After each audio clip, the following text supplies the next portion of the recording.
news that works for you.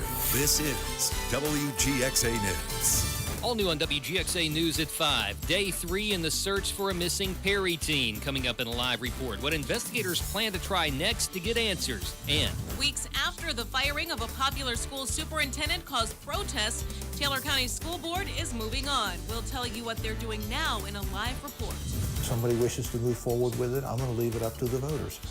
a Middle Georgia mayor out tonight. New answers about why he left office. Good evening, and thanks for watching WGXA News at 5. I'm Amir Jacobson. And I'm Raymond Tubb. The search continues right now for a Perry teen that went missing over the weekend. Police, family, and friends have been combing the area where 18-year-old Sam Poss was last seen. WGXA's David Johnson joins us now live from near the search area. And David, what's the very latest information you've got for us there? Raymond and Amir, police are still investigating all leads. Now, they tell me that search and rescue crews are searching this wooded area behind me until all options are exhausted. We love you, and we miss you, and just want to make sure you're fine. The parents of a missing 18-year-old are hoping for the best after reporting their son missing over the weekend. Perry police say Sam Poss was last seen about 1:30 a.m. Saturday after helping a friend with a computer problem at a house on Tucker Road. According to Captain Heath Dykes, Sam may have walked through a dense wooded area to get back to his house. We don't know at this point in time. We're just mere speculating that he possibly might have took the trail, which is a shortcut that the kids usually take. Search and rescue teams are combing the area between Tucker Road and Frank Satterfield Road for clues. We have the Georgia GSAR team out. 3 different teams out right now doing searches throughout the woods, making sure we've covered all our bases. His parents, Nicole and Christian, say Sam is a happy young man, and this type of behavior is uncharacteristic for him. He's a wonderful kid, respectful, polite. He's always been pretty conscientious. Even if he was upset with us or, upset about something, he would have gone somewhere else. He wouldn't just disappear. Sam graduated from Perry High School in May and has plans to join the Navy. He was excited. We had to wait on a medical waiver, so that's what we were doing. Volunteers also came out to help with the search, but right now all Christian and Nicole Poss can do is wait and hope that Sam turns up okay. We're just kind of hoping that we get good news. I mean, that's pretty much all we can do at this point. And guys, I want to tell you, there is a command post set up on Tucker Road where the search and rescue team is set up. But I want to show you something over my shoulder here. You see that tent with some folks over there. That's where family, friends, and volunteers have set up their own command post, and they are going to stay there and man that post until Sam is found. Now, I want to show you this flyer. This is the flyer that they have been passing out around the neighborhood, hoping that someone can find Sam and give us some information. Now, if you have any information on Sam's whereabouts, you're asked to contact the Perry Police Department. Reporting live in Perry, David Johnson, WGXA News. Well, new tonight, Taylor County has a new school superintendent, but dozens of parents are still petitioning the board to bring back their old school leader. WGXA's Eric Mock joins us live from Taylor County High School to tell you why the parents there are still upset. Eric. That's right, Raymond, Amir, dozens of parents showed up here today to a special called meeting. The board calls today's meeting to appoint a new superintendent, but those parents wanted to tell the board, we don't need a new superintendent, bring back Dr. Gary Gibson. Now, just to give you a little background info, we reported to you in September that the board fired Dr. Gibson unexpectedly.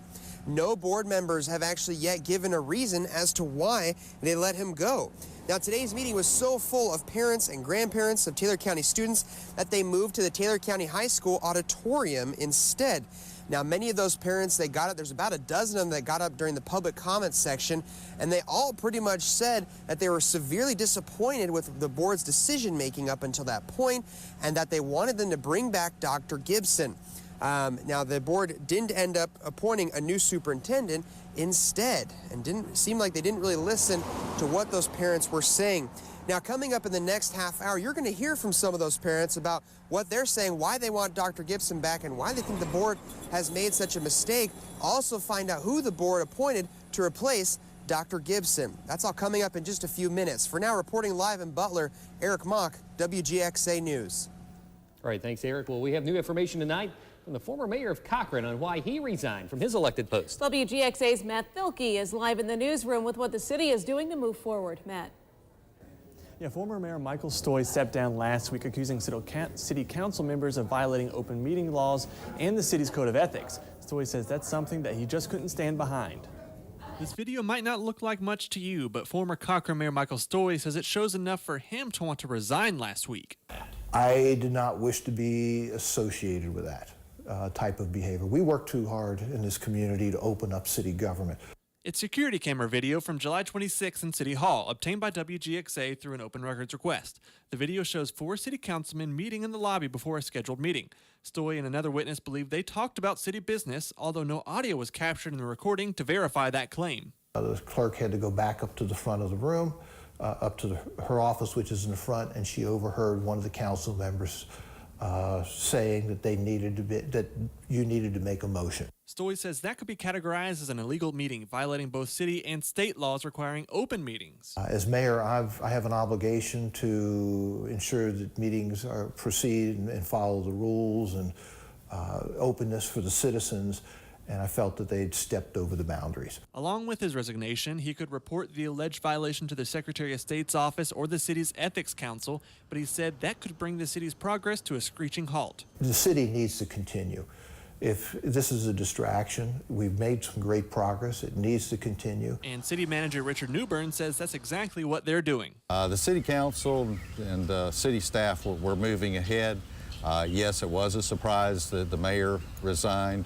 The interim mayor, Gary Yates, has taken the reins of office, and we're implementing our strategic plan. City Manager Newbern also tells me he's talking with the Secretary of State's office in Atlanta. He says a special election will likely happen early next year to find a permanent mayor. Live in the newsroom, Matt Thilke, WGXA News.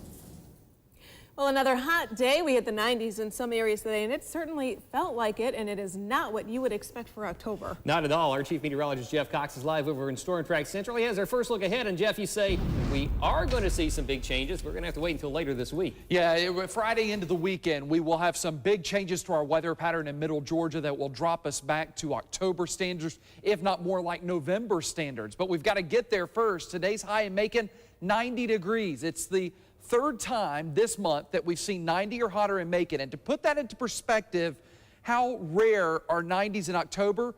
We've only done it twice in the last 10 years. So this has been a crazy October, and it's still very warm at this hour. 87 in Macon, 88 in Warner Robins. Look at Montezuma, it's 91 right now. 90 in Butler and Americus, off the charts, above average, and that means a very warm evening headed your way. Here's our hour-by-hour emoji cast. I think we've got the smiley face across the board this evening.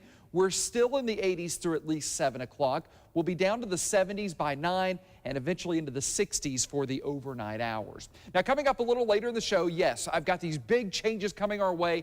Instead of feeling like October, it's going to feel more like November. I'll put them into the numbers you can understand coming up in just a few minutes. Amir? Thank you, Jeff. The Crawford County Coroner Alan O'Neill pleaded guilty to 2 counts of violating his oath of office. O'Neill was indicted last July for allegedly failing to respond to a death after being notified.